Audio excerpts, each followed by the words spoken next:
Hello. आइए, आपका Patel chemistry classes में स्वागत है। और ये जो हम 4 पेज लेकर आए हैं आज, ये समझ लीजिए आपके 10 नंबर हैं, 10 मार्क्स इन CUET। ये 4 पेज तुम्हारे 10 नंबर के हैं, ये ध्यान रखना। ये सिर्फ 4 पेज ही तुमको दिलाएंगे 10 नंबर CUET में। यहाँ से 2 क्वेश्चन आने हैं 100%, 100% आएंगे यहाँ से पेपर में। तो इस सेशन को 100% कर लेना और इसको एक एक लाइन इसकी लिख लेना, और कुछ हम एक्स्ट्रा फैक्ट तुमको बता देंगे, बहुत ही इम्पोर्टेंट है। मतलब 10 मार्क्स हैं, ध्यान रखना भैया, 10 marks, very important this session. सिर्फ ये कुछ 4 पेज की PDF है, एक NCERT से हमने उठाई है, बहुत ही इम्पोर्टेंट है। चलिए आइए देखते हैं। सबसे पहले इन्होंने क्या बोला है कि इसको हटा देते थोड़ा सा यहाँ पर MnO2 से HMnO4 प्राप्त होता है।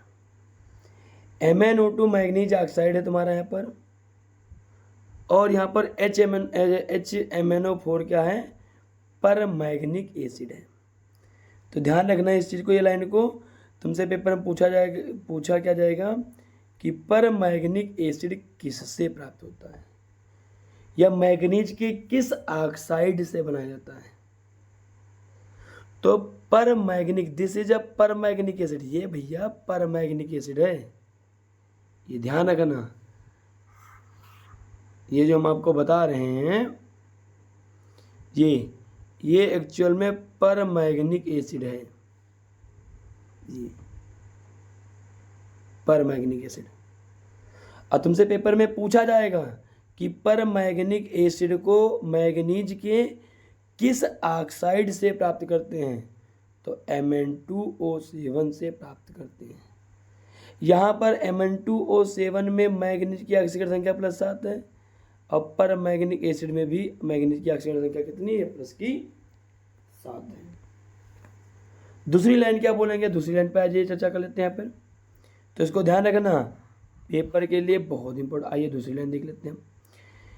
डाई, मतलब ये क्या लिखा हुआ है, क्रोमिक एसिड और डाईक्रोमिक एसिड दोनों ही क्रोमियम ट्राई ऑक्साइड से प्राप्त होते हैं।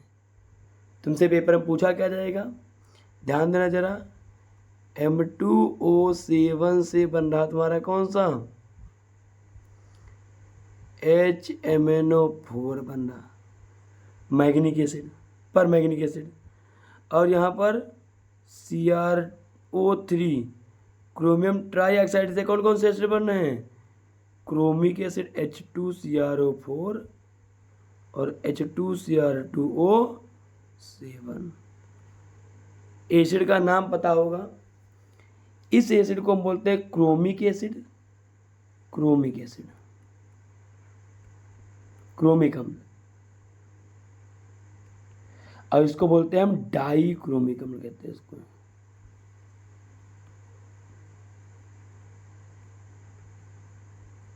डाईक्रोमिक अम्ल।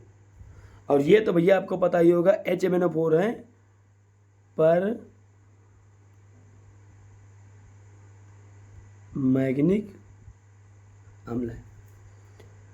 तो 2 लाइन ही कन्फर्म हुई, ध्यान रखना। आइए अगली लाइन तक चलते हैं। ध्यान रखना, तुमसे परमैग्निक एसिड पूछेगा तो M2O7 से Mn2O7 से बनाते हैं, और अगर डाईक्रोमिक अम्ल और क्रोमिक अम्ल पूछेगा तो वो क्रोमियम ट्राई ऑक्साइड से प्राप्त करते हैं। अच्छा, क्रोमियम ट्राई ऑक्साइड में ऑक्सीजन संख्या +6 है, इसमें भी +6 है, और क्रोमियम की ऑक्सीजन संख्या यहाँ पर भी +6 ही है। समझ गए बात को। आइए अगली लाइन की तरफ बढ़ चलते हैं। V2O5 उभयधर्मी होने पर भी मुख्यतः अम्लीय है। यह लाइन ज्यों की त्यों पूछी जाएगी तुमसे, कहेंगे वनैडियम का कौन सा ऑक्साइड उभयधर्मी होने पर भी मुख्यतः अम्लीय गुण प्रदर्शित करता है? तो वो कौन होगा? V2O5 उभयधर्मी होने पर भी मुख्यतः अम्लीय गुण प्रदर्शित करेगा। कौन सा है वो V2O5 है, ध्यान रखना। समझ गए? आइए, और VO4 3- तथा VO2 पर प्लस के लवण देता है। मतलब ये करता क्या है, जब ये गुण प्रदर्शित करता है अम्लीय गुण, तो ये लवण बनाता है। कौन कौन से? अब यहाँ पर ये भी पूछ सकते हैं कि V2O5 कौन कौन से लवण बनाता है? तो भैया VO4 पर 3- प्लस VO2 पर 1+। इन दो लवणों में ये टूट जाता है। यहाँ पर वनैडियम +5 में है, और यहाँ पर 4 दूनी 8 में से 3 चला गया, +5 में है, 2 दूनी 4 +5 में।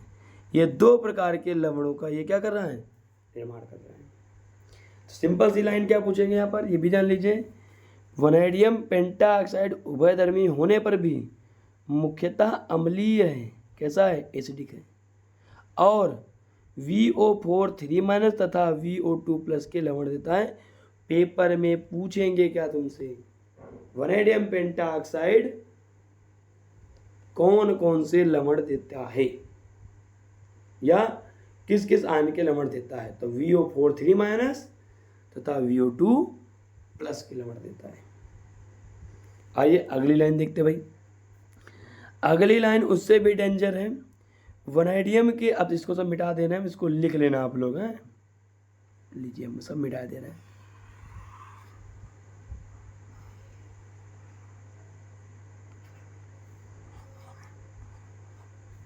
आइए भैया अगली लाइन देखते हैं। यहाँ पर वनैडियम के ऑक्साइडों में क्षारकीय V2O से, V2O3 से, अल्प क्षारकीय V2O4 और उभयधर्मी V2O5 तक क्रमिक परिवर्तन देखने को मिलता है। तो अब देखो, सबसे अल्प क्षारकीय, सबसे बेकार क्षारक कौन है? मतलब सबसे अच्छा क्षारक कौन है? V2O4 सबसे ये क्षारकीय हुआ। इससे अच्छा बढ़िया क्षारक कौन है? V2O3 क्षारकीय है। क्षारिता की अगर बात करेंगे तो क्या लिखा हुआ है? वनैडियम के ऑक्साइडों में क्षारकीय V2O3 से अल्प क्षारकीय V2O4 और उभयधर्मी V2O5 जो है ना, V2O5, ये भैया क्षारीयता का क्रम हुआ। ये कैसा है? उभय धर्मी, ध्यान रखना। तो यहाँ पर पिछली बार क्रोमियम का था, इस बार आई थिंक 100% इसके आने के चांसेस हैं पेपर में हमारे पास। तो ये क्षारिता, सबसे कम क्षारिता किसकी है? V2O5 की, उससे ज़्यादा V2O4 की, उससे ज़्यादा V2O3 की है तुम्हारे पास। क्रमिक परिवर्तन देखने को मिलता है। आगे भैया देखिए भाई, आगे भैया देख लीजिए। V2O4 अम्ल में विलय होकर, अब समझो, कहेंगे V2O4 अगर एसिड में विलय हुआ H+ में, एसिड में होकर VO पर 2+ लवण बनाता है। कहेंगे V2O4 अम्लीय माध्यम में या अम्ल में विलय होकर कौन सा लवण बनाता है? तो कौन सा लवण बनाएगा? VO पर 2+ लवण बनाता है। इसी प्रकार V2O5 अम्ल तथा क्षारों से अभिक्रिया कर क्रमशः, अब सुन लीजिए भैया, इसको मिटा देना, इसको लिख लेना। अगला देख लीजिए भाई लाइन।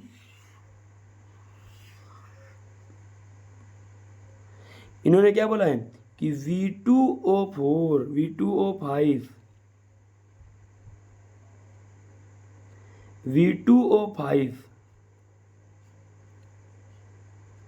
अम्ल और क्षारों में, एसिड और बेस में, बेस मतलब OH- में से अभिक्रिया कर क्रमशः अम्लीय माध्यम में ये VO4+ बना रहा है, और क्षारीय माध्यम में VO4 3- बना रहा है। तो एक लाइन और पूछ सकते तुमसे हैं कि वनैडियम पेंटाऑक्साइड अम्लीय माध्यम में तथा क्षारीय माध्यम में कौन से आयन देगा? 100% है। यहां से इन ये 2-4 लाइन जो हमने लिखी हैं इनको समझाने में जो हम 10 मिनट 15 मिनट तुम्हारे लगा रहे हैं, यहाँ से CUET के पेपर में 100% आएगा, गारंटी है। तो वनेडियम पेंटाक्साइड अम्लीय माध्यम में अम्ल से और क्षार से जब क्रिया करता है तो क्रमशः अम्ल से क्रिया करने पर VO4 प्लस क्षार से क्रिया करके VO4 3- देता है। आइए अगली लाइन देख लेते हैं भाई, इसको लिख लेना, अब पढ़ लेना, ये 100% कन्फर्म है भैया, 100% की लाइन है। अगला देखते हैं भाई लाइन, अगली लाइन देखते हैं। यहाँ पर पूर्ण रूप से अभिलक्षणित CrO3 क्षारिक, CrO क्षारिक ये, परंतु Cr2O3 क्या है, उपधर्मी। तो यहाँ पर ध्यान देना, Cr2O3 और CrO3 ये अगर लिखेंगे तो ये अम्लीयता का क्रम हमने लिख दिया। ये भैया क्षारकीय है, ये उभय धर्मी है, ये कैसा है, अम्लीय है। ऑक्सीकरण संख्या की बात करेंगे तो +2 +3 +6 है। तो ये तो CUET 2023 में आया था, ये तो आ गया, लेकिन अब ऊपर वालों के आने के चांस हैं। तो मोस्ट इम्पॉर्टेंट लाइन, तो एक पेज हमने ख़त्म कर लिया कि मैग्निक एसिड मैग्नीज मतलब Mn2O7 से प्राप्त होता है, डाइक्रोमिक एसिड और क्रोमिक एसिड क्रोमियम ट्राइऑक्साइड से प्राप्त होते हैं। रेडियम पेंटाऑक्साइड उभयधर्मी होने पर भी मुख्यतः अम्लीय है, ये लाइन भी ध्यान रखना। और VO4 3- तथा VO2 प्लस के लवण देता है। वनेडियम के ऑक्साइडों में क्षारकीय VO3 से अल्पक्षारकीय VO2 V2O4 उभयधर्मी V2O5 क्रमिक परिवर्तन देखने को मिलता है। लाइन लिखी थी, V2O4 अम्लीय में होकर अम्ल में विलय होकर VO पर 2 प्लस लवण बनाता है, और V2O5 अम्ल तथा क्षारकों से क्रिया करके VO4 प्लस और VO4 पर 3- बनाता है, ध्यान रखना। तो इतना है, यहाँ से भैया 10-12 क्वेश्चन जो भी तुम्हारे बनेंगे इंपॉर्टेंट है, मोस्ट इंपॉर्टेंट। एक एक लाइन इसकी लिख लेना अलग अलग नोट करके। आइए अगला पेज देखते हैं, इससे भी डेंजर। वाह, देखिए भाई, यहाँ पर देखते भाई,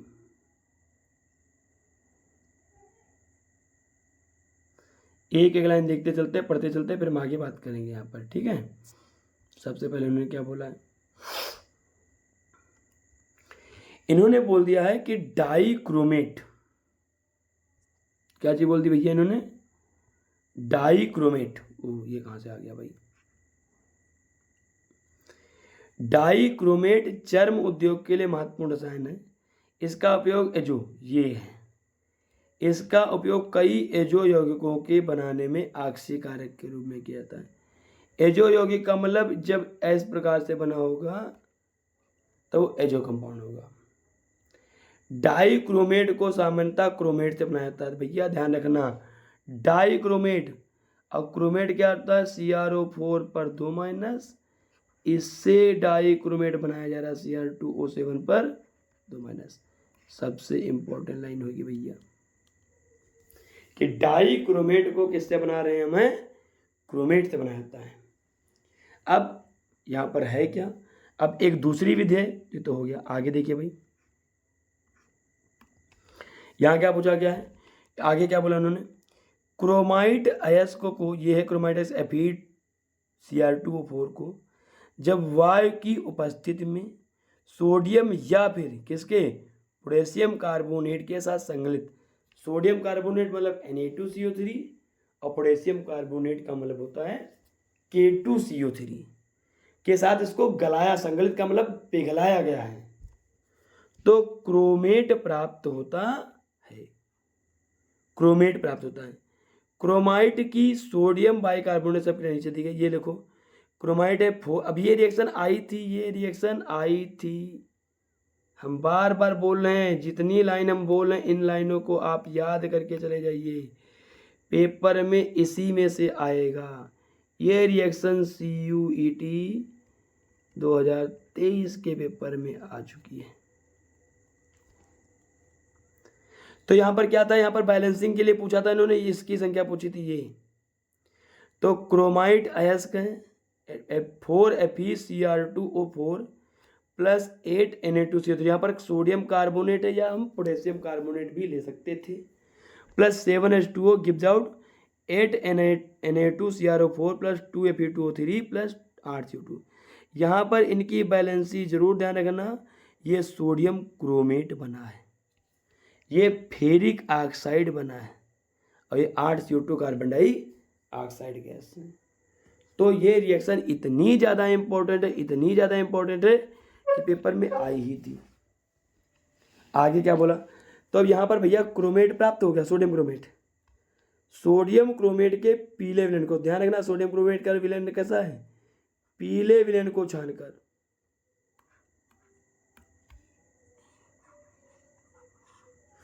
सोडियम क्रोमेट के पीले विलेन को छानकर उसे सल्फ्यूरिक अम्ल द्वारा अम्लीय बना लिया जाता है।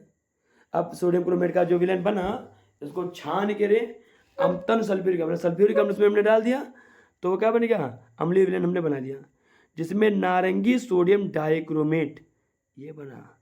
नारंगी सोडियम डाइक्रोमेट का सूत्र पूछ रहे हैं भैया, तो Na2Cr2O7.2H2O को क्रिस्टलित कर लिया जाता है। नारंगी सोडियम कार्बोडाइक्रोमेट Na2Cr2O7.2H2O को क्रिस्टलित कर लिया जाता है, अलग कर लिया जाता है, क्रिस्टलीकृत कर लिया जाता है। क्या बना, ये सोडियम डाइक्रोमेट था, सोडियम क्रोमेट था, Na2CrO4 दो मॉलिक्यूल, अम्लीय माध्यम में ले लिया, अम्लीय का अम्ल में 2H plus gives out Na2Cr2O7 plus 2Na plus H2O बन के आ गया, ये बन गया सोडियम डाइक्रोमेट। आइए भैया अगली लाइन देखते हैं, ये रिएक्शन याद कर लेना भैया, बहुत ही इंपॉर्टेंट है। अगली लाइन देखते हैं इन्होंने क्या बोला है। अब इन्होंने बोला क्या है कि ये लाइन या ये समीकरण याद हो गई, याद करना, सॉरी ये वाली याद हो गई, याद कर लेना। अब सोडियम डाइक्रोमेट की विलेयता, मतलब जो Na2Cr2O7 है, इसकी विलेयता पोटेशियम डाइक्रोमेट से अधिक होती है, मतलब कि Na2Cr2O7 की विलेयता K2Cr2O7 से ज़्यादा है। विलेयता किस में, जल में विलेयता, विलेयता भैया ज़्यादा है Na2Cr2O7 की। इसलिए सोडियम डाइक्रोमेट के विलेन में पोटेशियम क्लोराइड डालकर पोटेशियम डाइक्रोमेट प्राप्त कर लेते हैं। तो जो सोडियम डाइक्रोमेट का या सोडियम डाइक्रोमेट का जो विलेन था, उसमें हमने 2KCl के लवण डाल दिया, मतलब पोटेशियम क्लोराइड डाल दिया और पोटेशियम डाइक्रोमेट बन गया। क्योंकि इसकी विलेयता कम है तो ये प्रेसिपिटेट बन जाएगा नीचे, और ये क्या हो जाएगा, ये पानी में घुल जाएगा, तो ये बन गया, NaCl अलग निकल गया। तो ये तुम्हारे पास पोटेशियम डाइक्रोमेट बन के आ गया। पोटेशियम डाइक्रोमेट नारंगी रंग के क्रिस्टलीकृत हो जाते हैं, अलग क्रिस्टलीकृत मतलब क्रिस्टल प्राप्त हो जाते हैं तुमको। जलीय विलयन में, अब सुनना आगे देखिए भाई, तो इतना समझ गए। और ये तीनों की तीनों रिएक्शन जो है, ये पहली रिएक्शन ये वाली,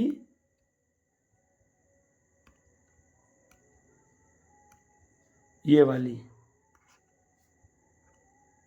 ये वाली, दूसरी रिएक्शन ये वाली, तीसरी रिएक्शन ये वाली, मोस्ट इंपॉर्टेंट रिएक्शन है। आइए अगली लाइन से पढ़ना शुरू करते हैं, समझ लेना भाई इसको। अगली लाइन क्या कह रहे हैं, पोटेशियम डाइक्रोमेट के नारंगी क्रिस्टल बनना है तुम्हारे पास। अब आगे क्या बोला इन्होंने, जलीय विलयन में क्रोमेट तथा डाइक्रोमेट का अंतरा रूपांतरण होता है। जलीय विलयन में डाइक्रोमेट और क्रोमेट क्या होता है, अंतरा रूपांतरण का मतलब है आपस में ही रूपांतरण हो जाता है। डाइक्रोमेट क्रोमेट में और क्रोमेट डाइक्रोमेट में परिवर्तित हो जाता है, जो विलयन के पीएच पर निर्भर करता है। बहुत इंपॉर्टेंट है, सिंपल सी बोलेंगे तुमसे कि जलीय विलयन में क्रोमेट तथा डाइक्रोमेट का रूपांतरण होता, अंतरा रूपांतरण होता है, जो निम्नलिखित में से विलयन के किस पर निर्भर करता है, पीएच मान पर निर्भर करता है या नहीं करता है। तो पीएच मान पर निर्भर करता है। क्रोमेट और डाइक्रोमेट में क्रोमियम की ऑक्सीकरण संख्या समान होती है, कितनी होती है, प्लस की 6 होती है। तो ये रिएक्शन लग रखी है, क्रोमेट है, क्रोमेट अम्लीय माध्यम में डाइक्रोमेट में कन्वर्ट हो गया, और डाइक्रोमेट क्षारीय माध्यम में क्रोमेट में कन्वर्ट हो गया। OH माइनस इन्होंने लिख दिया। ये जलीय विलयन ही है, और जलीय विलयन में ये परिवर्तित हो रहे हैं। तो ये दोनों की दोनों रिएक्शन पिछली बार पूछी गई हैं। तो भैया हम बार बार बोल रहे हैं कि इन रिएक्शंस को याद करके जाना, और मोस्ट इम्पॉर्टेंट रिएक्शन हैं ये। एक एक रिएक्शन लिख लीजिए और आएगी जरूर पेपर में। तो ध्यान रखना।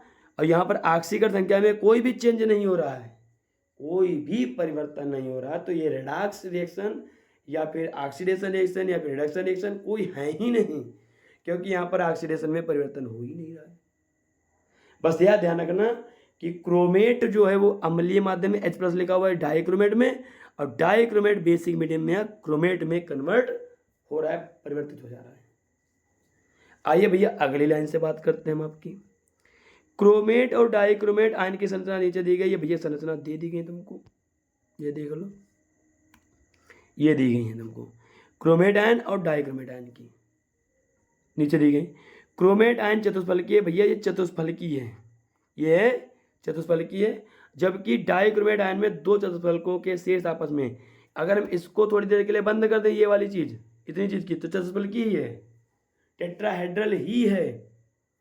और जब चतुष्फलकीय ही है ये, तो इनके दोनों शीर्ष आपस में जोड़ दिए गए, साझेदारी किए रहते हैं, जिसमें क्रोमियम ऑक्सीजन क्रोमियम का बंध कोण कितना है, 126 है। ये लाइन याद करके चले जाना। सिंपल सी लाइन ये पूछ देंगे कि क्रोमियम ऑक्सीजन क्रोमियम के मध्य डाइक्रोमेट में बंध कोण कितना होता है, तो कितना भैया 126 है, ये लिखा। अच्छा, इसमें डाइक्रोमेट में है क्या, chromium oxygen chromium oxygen chromium oxygen, इन तीन की बंध लंबाई और इन तीन की बंध लंबाई क्या है, समान है।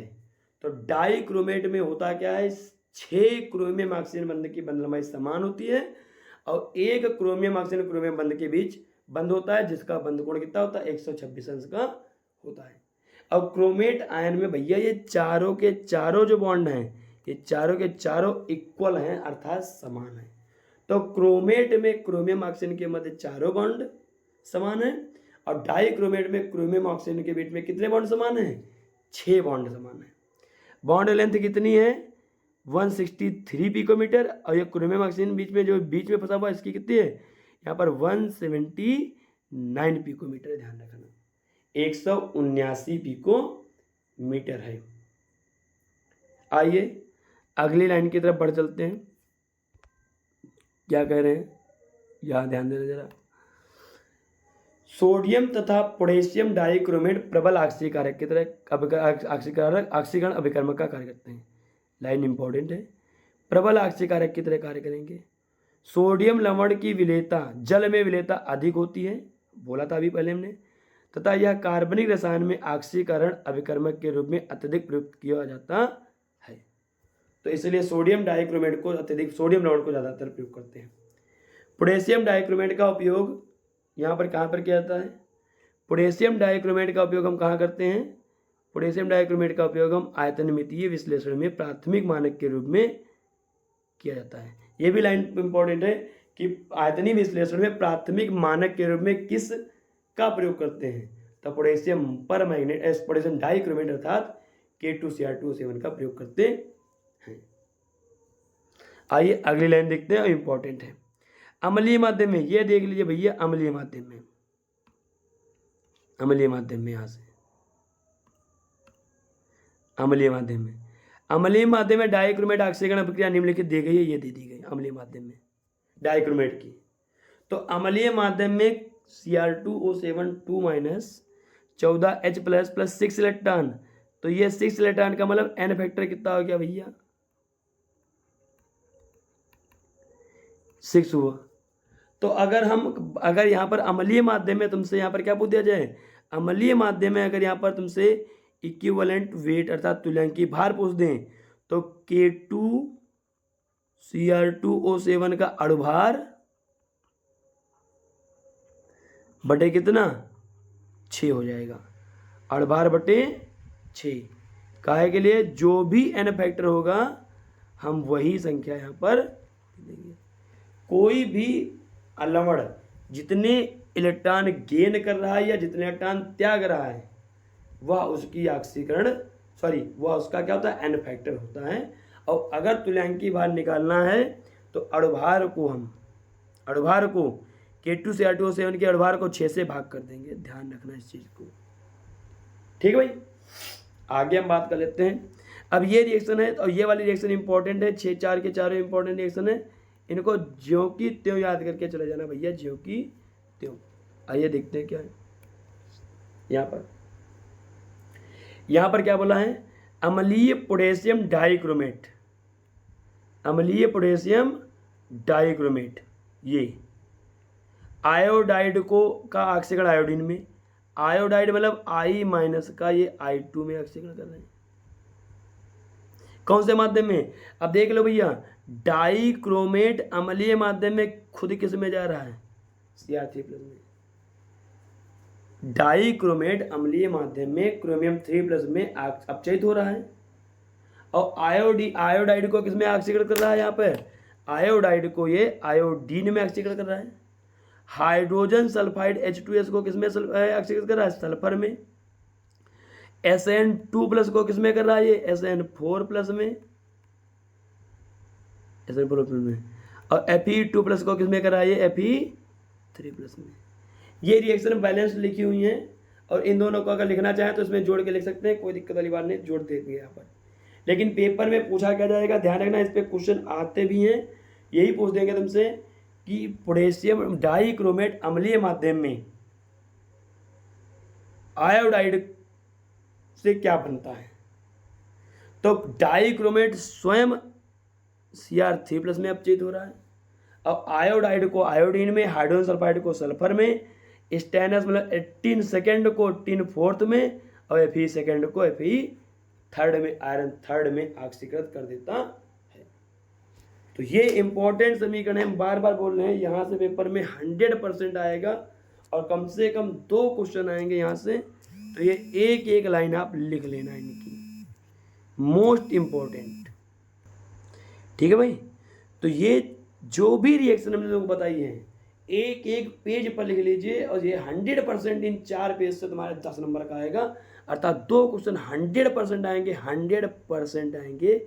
दिमाग आंखें खोल के, दिमाग खोल के पेपर करोगे, 100% तुमको वहाँ पर देखने को रिएक्शन मिल जाएंगी।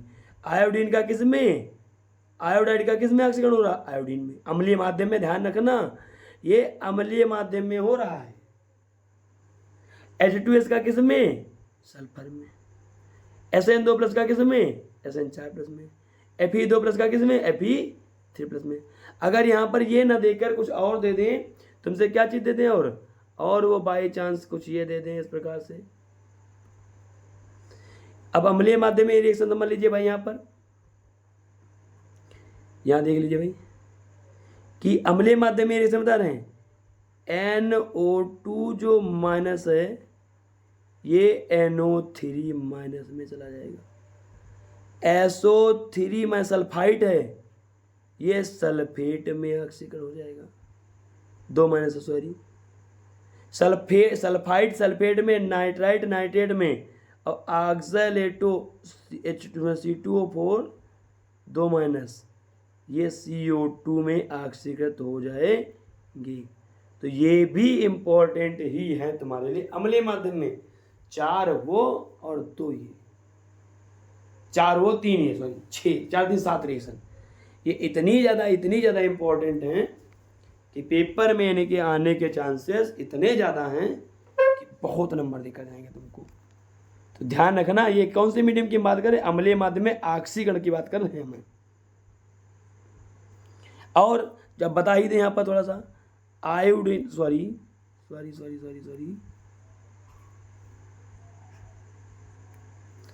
आयोडाइड का आयोडीन में ऑक्सीकरण, Fe2+ का Fe3+ में ऑक्सीकरण, Sn2+ का Sn4+ में ऑक्सीकरण, और H2S का सल्फर में ऑक्सीकरण। ये जो हैं ये 6-7 जो भी रिएक्शंस हैं तुम्हारे पास भाई साहब, ये चाहे के MnO4 हो, MnO4 माइनस हो, और चाहे K2Cr2O7 हो, अम्लीय माध्यम की हम बात कर रहे हैं। अम्लीय माध्यम में पोटेशियम पर मैग्नेट अर्थात MnO4 माइनस और डाइक्रोमेट, अम्लीय माध्यम में नाइट्राइट को नाइट्रेट में, सल्फाइड को सल्फेट में, ऑक्सैलेट को ऑक्सल कार्बन डाइऑक्साइड में, आयोडाइड को आयोडीन में, फेरस को फेरिक में, स्टैनस को स्टैनिक में, और हाइड्रोजन सल्फाइड को सल्फर में ऑक्सीकृत कर देता है। ये लाइन याद रखना, यहाँ से भी पेपर में आया था। अभी हम क्वेश्चन भी तुमको दिखा देंगे और देखना पेपर में कौन कौन से क्वेश्चन आए थे। ठीक है भाई, आइए अगले पेज की तरफ बढ़ चलते हैं।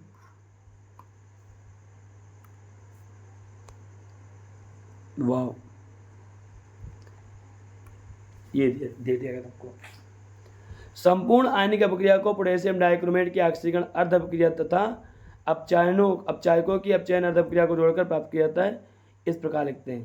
तो ये समीकरण जो दी गई है ना, ये दी नहीं गई है, ये CUT में लिखी है, पेपर में 2024 वाले में ये लिखी है और आएगी। अब वहाँ पर ये संख्या, यहाँ पे ये संख्या एक लिखा, कुछ नहीं लिखा, तो कितना लिखा? एक लिखा। और ये संख्या वो पेपर में पूछेंगे, देख लेना, ये आएगी और 100% आएगी, देख लेना। आइए हम बात कर लेते हैं अगली और नेक्स्ट कंपाउंड पोटेशियम परमैंगनेट की। ठीक है, आ जाइए अब KMnO4 को देखते हैं। यहाँ पे पोटेशियम परमैंगनेट को देख लेते हैं। तो सबसे पहली लाइन, पोटेशियम परमैंगनेट को प्राप्त करने के लिए MnO2 को क्षारीय धातु हाइड्रोक्साइड, क्षारीय धातु हाइड्रोक्साइड मतलब जैसे KOH या NaOH कुछ भी, तथा KNO3 जैसे ऑक्सीकारक के साथ संकलित किया जाता है। KNO3 जैसे ऑक्सीकारक के साथ संकलित किया गया। KNO3 जैसे ऑक्सीकारक के साथ क्या कर दिया गया? इसको गला दिया गया। इसमें गाढ़े हरे रंग का उत्पाद K2MnO4 प्राप्त होता है। गाढ़े हरे रंग का, ये लाइन याद रखना, जो K2MnO4 का रंग होता है या विलेन होगा, या कैसा प्राप्त हो जाएगा तुमको? डार्क ग्रीन कलर बन जाएगा, बहुत गाढ़े हरे रंग का प्राप्त हो जाएगा तुमको। इसका नाम क्या है? पोटेशियम मैग्नेट प्राप्त होता है, जो उदासीन या अम्लीय माध्यम में असमानुपातित होकर पोटेशियम परमैंगनेट देता है। असमानुपातित होकर पोटेशियम परमैंगनेट देता है। इतनी इम्पोर्टेंट कि JEE 2024 के पेपर में ये आई थी, तो JEE में आई है तो CUET में भी आएगी। क्या है? MnO2 2MnO2 plus 4KOH plus O2, 2MnO2 मतलब मैग्नीज डाइऑक्साइड, इसको हम पायरोलोसाइड भी कह देते हैं, ऐस कहें। MnO2 plus 4KOH plus O2 gives out K2MnO4 plus 2H2O। ये ए यौगिक बन गया तुम्हारे पास डार्क ग्रीन कलर का। और इसका हो गया, अब यहाँ पर क्या है? इसकी यहाँ पर ऑक्सीकरण संख्या भैया प्लस की 6 है, और इसका क्या हो गया? इसका असमानुपातन हुआ। अम्लीय क्या बोला गया? उदासीन या अम्लीय माध्यम में? कौन सा माध्यम ले लिया है मैंने? अपन अम्लीय माध्यम ले लिया। अम्लीय माध्यम में ये +7 डाइक्रोम मतलब परमैंगनेट और मैग्नीज डाइऑक्साइड Mn4+ में ऑक्सीकृत हो गया। यहाँ पर ये बहुत मार्कर थोड़ा मोटा यूज हो रहा है यहाँ पर।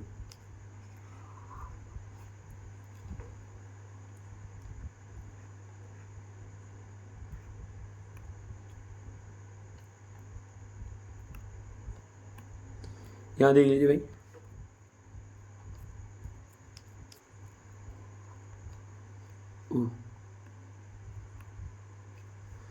यहाँ पर मैग्नेट, ये जो मैग्नेट लिखा है इसमें ऑक्सीकरण संख्या भैया प्लस की 6 है, यहाँ पर प्लस की 7 है, यहाँ पर प्लस की 4 है। तो ये असमानुपातन हो गया। पेपर में जेई में पूछा क्या गया था, जरा वो भी हम तुमको एक्सप्लेन कर देते हैं। यहीं पे जो आया था उन्होंने यही पूछ लिया था बस कि जो ये असमानुपातन के बाद ये ए उत्पाद उन्होंने दिया था और ए का असमानुपातन बी और सी में हुआ था। उन्होंने पूछा था कि बी और सी में चुंबकीय आघूर्णों का योगफल कितना होगा। तो MnO4 पर एक माइनस तो ऑक्सीकरण संख्या प्लस 7 है, तो Mn 7 प्लस में है, D 0 रहेगा, तो इसका मतलब चुंबकीय आघूर्ण इसका 0 हो जाएगा। भाई MnO4 माइनस में ये प्लस 7 ऑक्सीकरण अवस्था में है, इसका मतलब क्या हो गया, यहाँ पर इसकी ऑक्सीकरण संख्या 0 D 0 बन गया। और MnO2 है प्लस 4 में है, ये क्या बन गया, D3 बन गया। तो इसमें आयुग्मन कितने हो गए, 3, तो म्यू बराबर भी कितना आ गया, 3.87 हो गया। तो इनको, और यहाँ पर म्यू कितना है, 0 है, जोड़ देंगे तो 3.87 ही आएगा। लेकिन वो इंटीजर वैल्यू पूछी थी उन्होंने, तो वो कितना ले लेंगे, हम 4 ले लेंगे, यह था।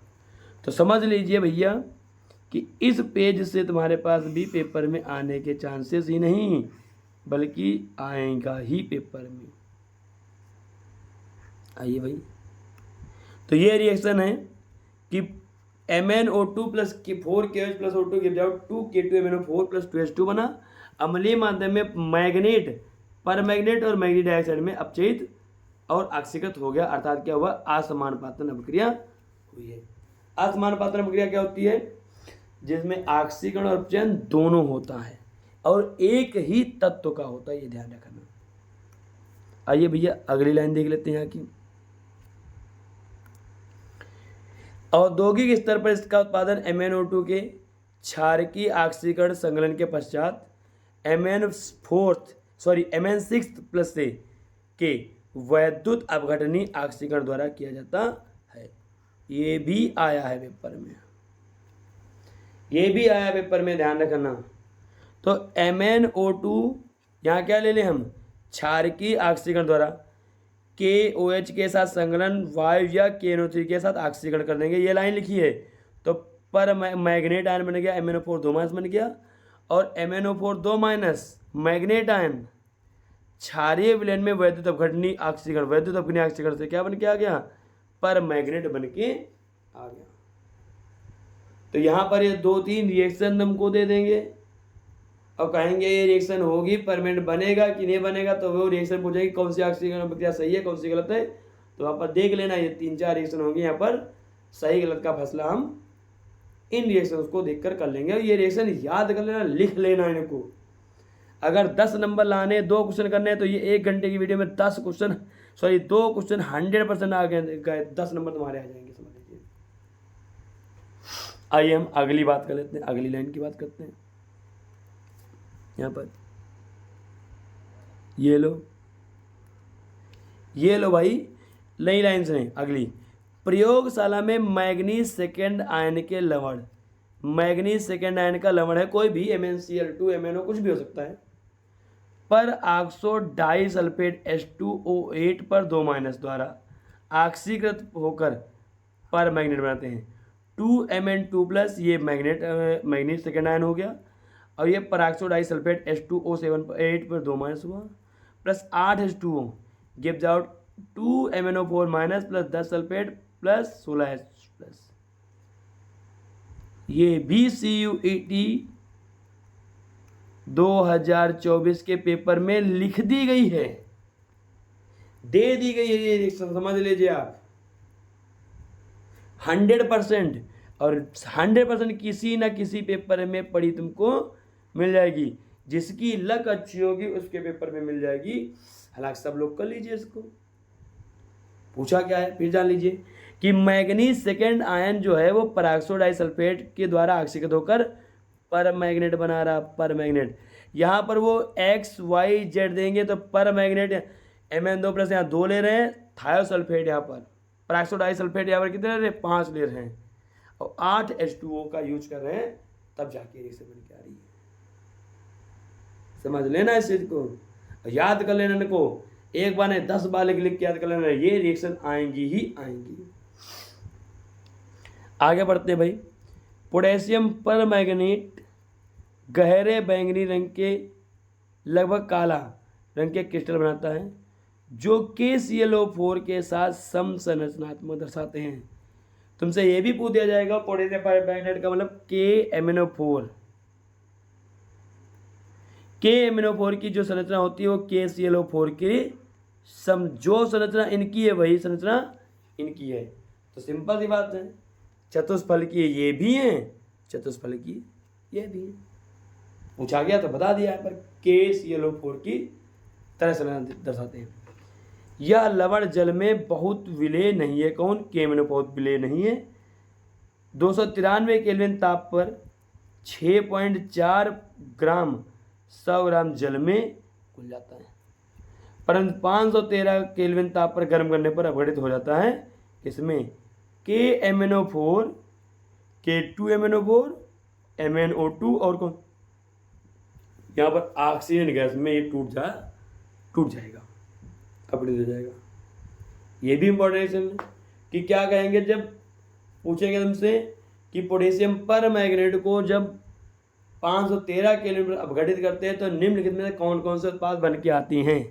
तो एक तो भैया बनना है MnO4 पर 2 माइनस और एक बनना है MnO2। ये दिमाग में डाल के चलना भाई, बहुत ही इंपॉर्टेंट चीज हम बता रहे हैं तुमको। ठीक, आइए आगे देख लेते हैं भाई, आगे थोड़ी सी चर्चा कर लेते हैं। यहाँ पर क्या बोला गया, यहाँ पर इनके 2 भौतिक गुण अधिक रोचक हैं। इसका अत्यधिक गहरा रंग तथा प्रतिचुंबकीय होने के साथ साथ इसका तापक्रम पर आश्रित दुर्बल अनुचुंबकत्व है। मतलब ये प्रतिचुंबकीय होते हैं लेकिन ये दुर्बल अनुचुंबकत्व का भी प्रदर्शन कर लेते हैं ताप पर। ताप घटाएंगे या बढ़ाएंगे तो दुर्बल अनुचुंबकत्व का गुण प्रदर्शित करने लगते हैं। इन्हें अणुगच्छक मतलब MOT सिद्धांत के द्वारा समझाया जा सकता है, जो कि इस पुस्तक की सीमा से बाहर है। मतलब इस लाइन को तुमको पढ़ना ये तो है ही नहीं, ये समझाया जा सकता है। आगे मैग्नेट तथा परमैग्नेट आयन चतुष्फलकी होते हैं। भैया चतुष्फलकी है, इनकी संरचना भी दी है। ये लिखिए मैग्नेट आयन की MnO4 माइनस की हरा, मैग्नेट आयन हरा, और ये लिखी हुई है परमैग्नेट आयन MnO4 पर 1 माइनस, चतुष्फलकी दोनों की है। ये मैग्नेट पर मैग्नेट आयन है और गनेट आयन लिखा है, पर मैग्नेट आयन है। ये क्या, नीला लोहित है, नीला लोहित है। समझ रहे हो बात को? तो ये दोनों की संरचना परमैग्नेट हो चाहे मैग्नेट हो, चाहे डाइक्रोमेट हो चाहे क्रोमेट हो, सबकी संरचना चतुष्फलकी ही होती है। आगे आते हैं, बात करते हैं ऑक्सीजन के P कक्षकों व मैग्नीज के D कक्षकों के अतिव्यापन से इनमें पाईबंद आबंध पाया जाता है। पाईबंद बनना है भाई, बना ना बंदा रहता है। हरा मैग्नेट आयन एक अयुग्मित इलेक्ट्रॉन के कारण अनुचुंबकीय है। ये अनुचुंबकीय है क्या, काहे के लिए इसकी प्लस ऑक्सीकरण संख्या की अगर हम बात कर रहे हैं तो ये +6 है, तो इसकी ऑक्सीजन D1 बनेगा, तो ये अनुचुंबकीय है। लेकिन ये कैसा हो जाता है, अनुचुंबकीय। परंतु पर मैग्नेट आयन अयुग्मित उपस्थित न होने के कारण क्या है, प्रतिचुंबकीय है। भैया यह लाइन जो है ना, ये लाइन इतनी ज़्यादा इम्पोर्टेंट है, तुमसे पूछ देगा सीधी सी बात कि मैग्नेट आयन एक अनुचुंबकीय गुण प्रदर्शित करता है जबकि पर मैग्नेट आयन प्रतिचुंबकीय गुण प्रदर्शित करता है। इसका कारण क्या है? तो सिंपल सी बात है, अयुग्मित इलेक्ट्रॉन। पर मैग्नेट में 0 है और मैग्नेट में कितने अयुग्मित उपस्थित हैं? 1 अयुग्मित है, 1। आइए भैया अगली लाइन देख लेते हैं। यहाँ पर आगे इन्होंने क्या बोल दिया, जो अभी हमने तुमको बताया है कि अम्लीय परमैग्नेट विलयन ऑक्सलेट को कार्बन डाइऑक्साइड में, ऑक्सलेट मतलब C2O4 को कार्बन डाइऑक्साइड में आयरन थर्ड लवण को आयरन सेकेंड लवण को आयरन थर्ड लवण में, नाइट्राइड को नाइट्रेट में, NO2 माइनस को NO3 माइनस में, आयोडाइड को मुक्त आयोडीन में ऑक्सीकृत कर देता है। ये लाइनें भी हमने तुमको जो लिखवाई थी उसको ध्यान में रख के चलना। तो ये पेज भी बहुत ज़्यादा इम्पोर्टेंट हो गया। लास्ट पेज देख लीजिए और देखिए भाई, यहाँ पे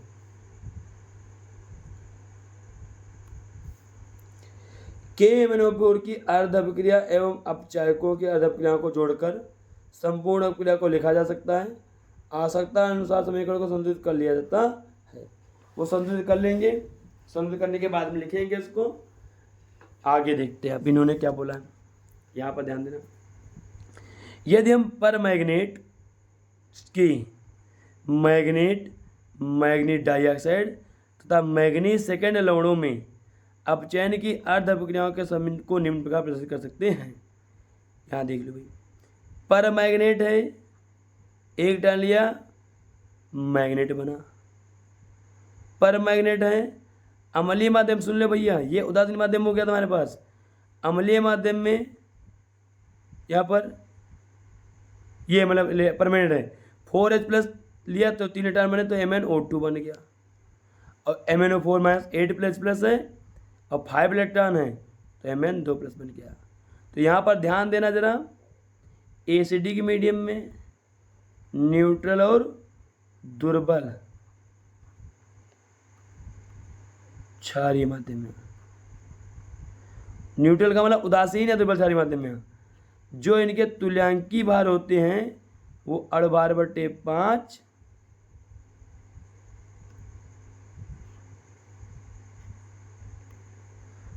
18/5 यहाँ पर 18/3 होगा, क्योंकि n फैक्टर 5 है, n फैक्टर कितना है 3 है।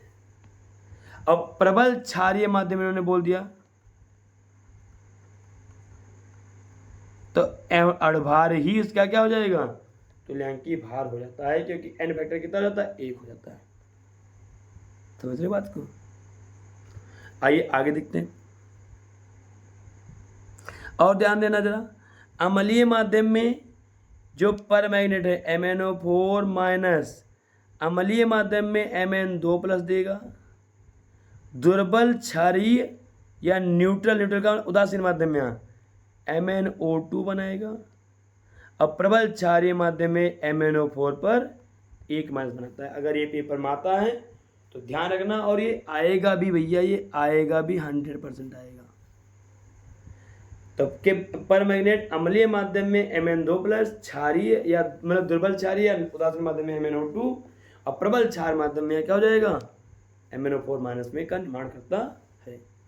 आगे हम देखते हैं भाई, तो हम भली प्रकार देख सकते हैं कि विलयन में हाइड्रोजन आयन की सांद्रता अभिक्रियाओं को प्रभावित करने में महत्वपूर्ण भूमिका निभाती है। यदि कई अभिक्रियाएं को रिडॉक्स विभव की सहायता से समझा जा सकता है, लेकिन अभिक्रिया की गतिकी भी एक महत्वपूर्ण कारक है। परमैग्नेट आयन द्वारा H+ आयन 1 पर जल को ऑक्सीकृत कर लिया जाना चाहिए, परंतु प्रायोगिक रूप में यह अभिक्रिया धीमी होती है जब तक कि मैग्नीज सेकेंड आयन उपस्थित ना हो अथवा तापक्रम बढ़ाया ना जाए। जब तक ताप नहीं बढ़ाओगे तब तक का क्या हो जाएगा, वो ऑक्सीकृत होता रहेगा। अब आगे देख लीजिए भाई, इसमें बस लास्ट की ओर पहुँच गए। ये जो भी रिएक्शन लिख रखी हैं ये अभी हमने तुमको बताया है, ये क्या है KMnO4 की पोटेशियम परमैग्नेट की कुछ महत्वपूर्ण ऑक्सीकरण अभिक्रियाएं हैं जो निम्नलिखित दी गई हैं, और कौन से माध्यम में, यहाँ देख लीजिए अम्लीय माध्यम में। तो अम्लीय माध्यम में पोटेशियम परमैग्नेट किस में जा रहा है, अम्लीय माध्यम में भैया Mn2+ में गया।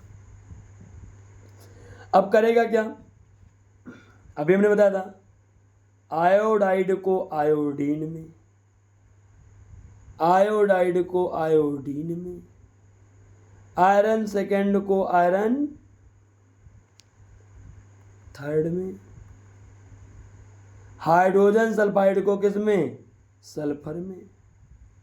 सल्फाइड को सल्फेट में। और यहाँ पर नाइट्राइड को नाइट्रेट में ऑक्सीकृत कर देता है। अम्लीय माध्यम में ये रिएक्शन हो रही है। 6 की 6 जो रिएक्शन है अम्लीय माध्यम में रिएक्शन है। अच्छा, एक छूट गई बीच में हमसे, ये ऑक्सैलेट को कार्बन डाइऑक्साइड में।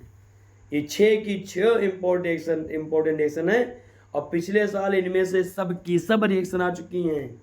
किसी किसी पेपर में तो 2-2 रिएक्शन आई हुई हैं। समझ रहे हो?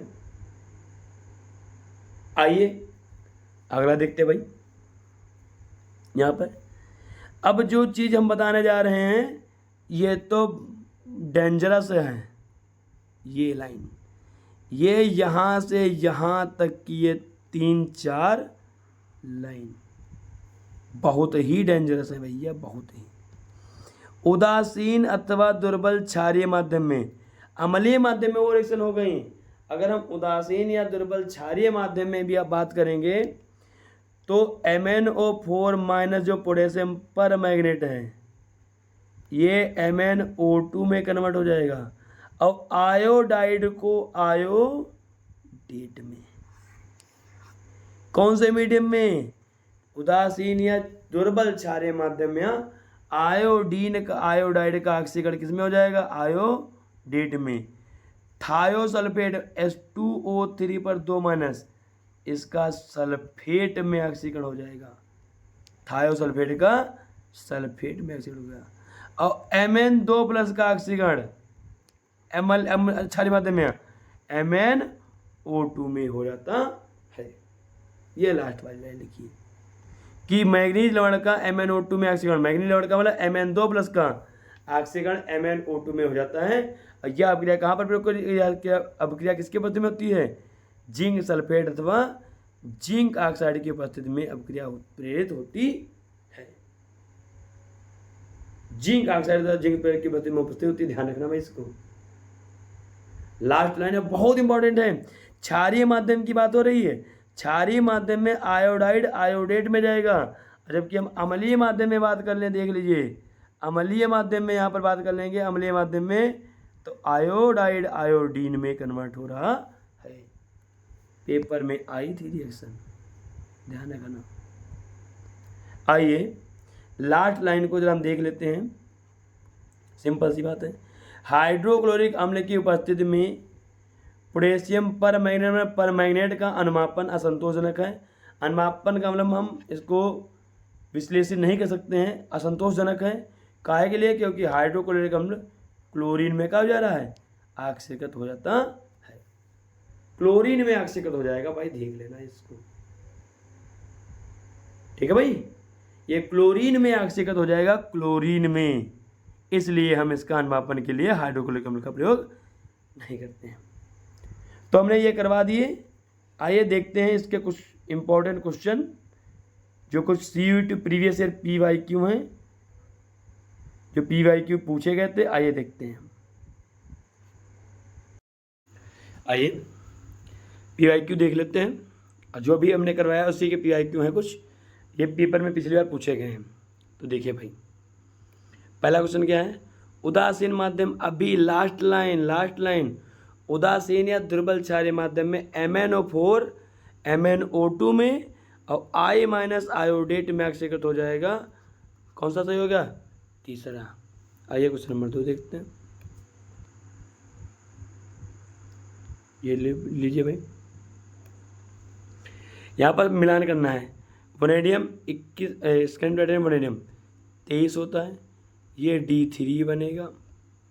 निकिल 28 होता है, D8 बनेगा। कापर 2+ है, D9 बनेगा। क्रोमियम 2+ है तो D4 बनेगा। अब सिंपल सी बात है, इसमें एल्यूमिनियम 3 है, इसमें 2 हैं, इसमें 1 है, इसमें कितने? 4 हैं। मिलान कीजिए तो कापर वाले को हम किससे मिलान कर देंगे? जिसमें जितने एल्यूमिनियम जिसमें जितने अयुग्मित इलेक्ट्रॉन उपस्थित हैं पॉइंट वाले को वही मिला दिए। तो ए को हम मिला देंगे, क्या 3 है, ए को मिला देंगे सेकेंड से,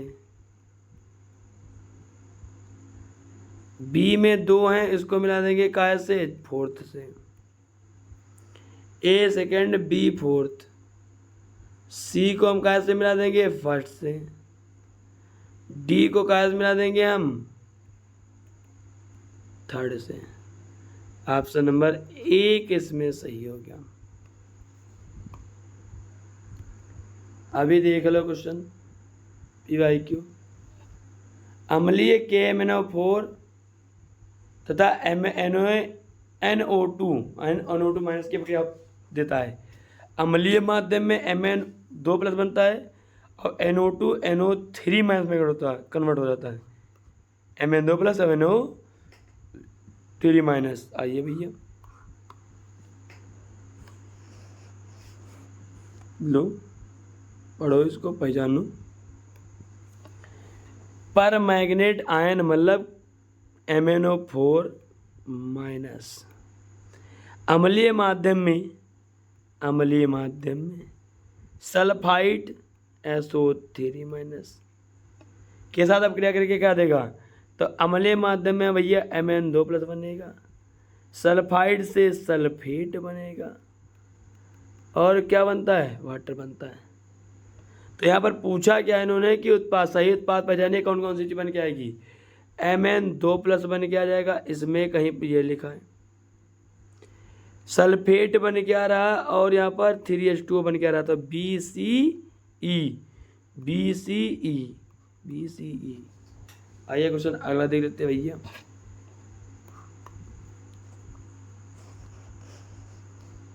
लो ये लो, निम्नलिखित को चुंबकीय आघूर्ण के घटते हुए क्रम में लिखिए। स्कैंडियम D1 बनता है, D3 बनता है, मैग्नीज D5 बनता है, Fe-D6 बनता है, निकिल D8 बनता है। तो अयुग्मित इलेक्ट्रॉन सबसे ज़्यादा किसमें है, मैग्नीज में। तो सबसे ज़्यादा चुंबकीय आघूर्ण किसका होगा, मैग्नीज मतलब C का। फिर किस में है, Fe में 4 है तो D का। फिर किस में है, वनैडियम में है 3 है, B का। फिर भैया 2 इसमें है, निकिल में E का। सबसे कम किस में हो, A का। CDBEA चौथा ऑप्शन सही हो गया।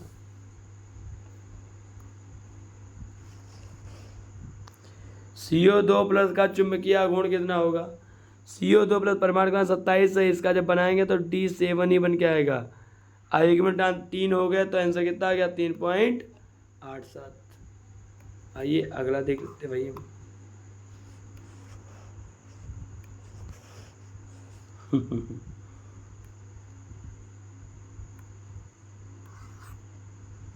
इतना प्यारा था क्वेश्चन।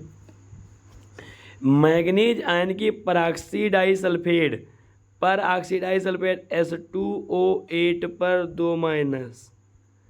अब मैग्नीज आयन मतलब Mn2+ से जब ये अभिक्रिया करता था तो क्या बनाता था, ये पोटेशियम पर मैग्नेट अर्थात MnO4 माइनस बनाता था। पीछे रिएक्शन देख लीजिए, लिखी हुई है, हमने बोला था इसको देख लीजिए। आइए अगला क्वेश्चन देखते भाई।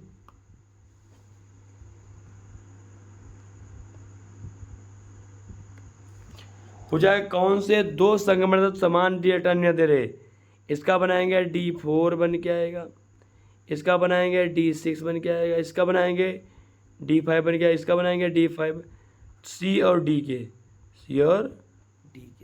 आइए अगला देखते हैं भाई। बहुत प्यारा सा क्वेश्चन, बहुत ही प्यारा सा क्वेश्चन है ये। विलयनों के पीएच पर निर्भर करते हुए KMnO4 विलयन विभिन्न उत्पाद PQR में अपचयित होता है। ठीक है, pH <7 7 से कम है, एक कौन सा माध्यम, अम्लीय। अम्लीय माध्यम में KMnO4 क्या देता है, Mn2+ देता है, तो P तो Mn2+ हो गया। pH बराबर 7 मतलब उदासीन माध्यम में, हाँ उदासीन माध्यम में Q धीन है, एक मतलब MnO2 धीन है। क्षारीय माध्यम में, हाँ यहाँ पर क्षारीय माध्यम बोल रहे क्या, मतलब क्षारीय माध्यम आर, तो अब क्षारीय माध्यम में हमने बताया था MnO4 पर 1 माइनस, तो ऑप्शन कौन सा करेक्ट हो गया है, सॉरी MnO4 पर 2 माइनस पर मैग्नेट बनता है, ऑप्शन नंबर फर्स्ट वाला करेक्ट हो गया इसमें। आइए भैया अगला देख लेते हैं। लो बता ही दिया पहले पेज का क्वेश्चन। CrO3 क्षारीय है, Cr2O3 उभयधर्मी है और CrO3 कैसा अम्लीय है। CrO क्षारीय उभयधर्मी अम्लीय। लास्ट क्वेश्चन,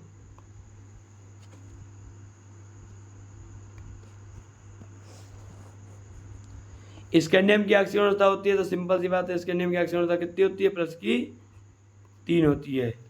तो इसमें बहुत से आगे क्वेश्चन हैं, तो ये PIQ हो गए, आगे नेक्स्ट क्लास में। तो ये इतना वीडियो आप कर लीजिए, 100% यहाँ से तुमको 2 क्वेश्चन मिलेंगे CUET में, 100%। चलिए भाई आगे नेक्स्ट क्लास में मिलते हैं next day. Okay bye bye, thank you.